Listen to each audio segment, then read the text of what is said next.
In this video, I'm going to be taking through what you need before starting a Google Ads lead generation campaign. And this is outside of having the right keywords, audiences, ads, all of that stuff. That's all what's needed within your account structure. But within this video, I'm going to be talking about what you need even before diving into the account and getting things set up. Because the truth is, there are way too many businesses that are not ready to run Google Ads. So I'm going to go ahead and take you through some things that you're going to need in place within your actual business and in your mindset in order to set yourself up for success. But before then, my name is Michelle. I am the founder of Level 28 Media, and I help local businesses generate leads from Google Ads. If you are currently running Google Ads and you're struggling, maybe it's because you're missing one of the things that I'm going to be talking about here. But if you're spending at least $2,000 a month and you're struggling with your ads, I'm happy to do an audit, or we talk about doing some managed services for you. Check out the link in the description below. And if you find value in this video, please give it a thumbs up and subscribe to this channel, and I'll go ahead and take you through what is needed to set up your Google Ads lead generation campaign for success. The first thing is having a reasonable ad budget. If you have watched any of my videos before on budgeting, you know how strongly I feel about having a reasonable ad budget. If you are going to go into Google Ads and you are a personal injury attorney and you only want to be spending $100 a month, that is not a reasonable ad budget. $100 is enough for probably one click or not even a click, but you really need to do research on your keywords, your average cost per click, and the market that you're in to determine an average budget or a reasonable ad budget for you. It might not be an average, but what I'm trying to get at is coming up with a reasonable ad budget. It's really, really critical. If you're underfunding yourself, I've said this a few times before on my channel, it's kind of like driving your car with a little bit of gas. You will go somewhere, but you're not going to go very far at all. So make sure that you're putting enough gas in your car in order to get to the destination that you want to be. And if you're wondering what a reasonable ad budget should be, because there's really no way to really come up with it out of thin air, you have to do research. I have a link I'm going to drop in the description below on how to determine your Google Ads budget. It's probably one of my most popular videos on my channel, and that will help guide you on how to determine what your Google Ads budget should really be in order to set yourself up for success. Now, the next thing that you're going to need is to have an appropriate time expectation. I want you to write this down, and it's time plus data plus patience equals pay-per-click marketing success.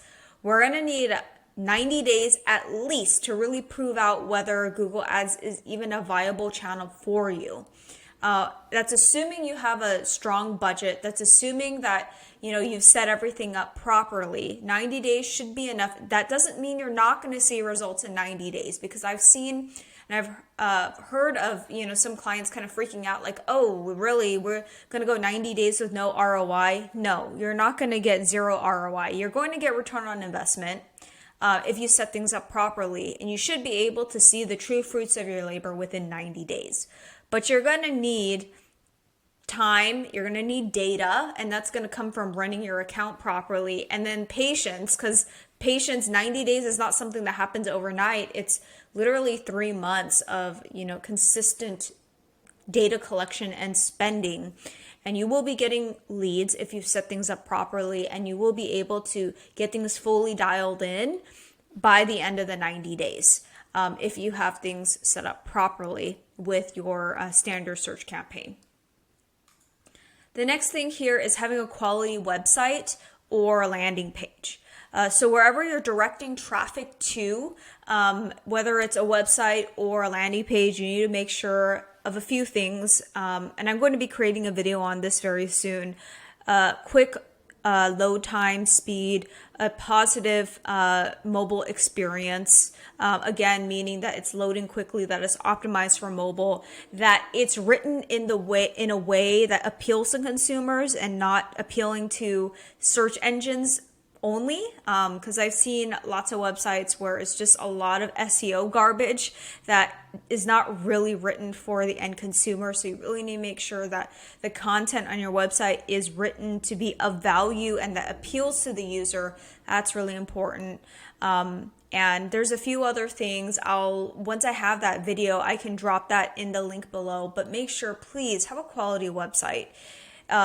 It would be so embarrassing to be spending thousands and thousands of dollars, or wasteful and also embarrassing to be spending that much money and send traffic to a poor quality website, because this is someone's first impression of your company. And if it's really not up to good quality, then that's their first impression of you. They're going to leave.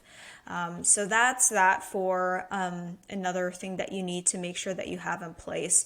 The next thing is profit margins to support ads. You do not want to be some, low ticket, selling a low ticket, let's say a book for like $5.99 when your average cost per click is $20. You're going to be quickly losing money fast. So do your profit margins really support your ads? Is it a book that people are going to be buying? Is the customer lifetime value enough to support it? Because if you're selling a book, it's most likely that someone's only going to buy that book once, and then they're not going to come back and buy that book again. So do keep that in mind. If you're selling very low ticket services or even products, it's just keep in mind what your profit margins are to even support ads, because it might not even be worth it at all. Next up, unique selling propositions. What makes you different from your competitors? What type of offers do you have that's differentiating you from your competitors? You need to make sure that you're using this in your ad copy and your websites and your landing pages. It's super, super critical to set yourself apart from your competitors. And then also understanding your customer, ICP, ideal customer persona. You need to make sure you understand what their pains are, what their fears are, what they want to gain from working with you, or using your product or using your service. So please, please, please make sure you understand your customer first.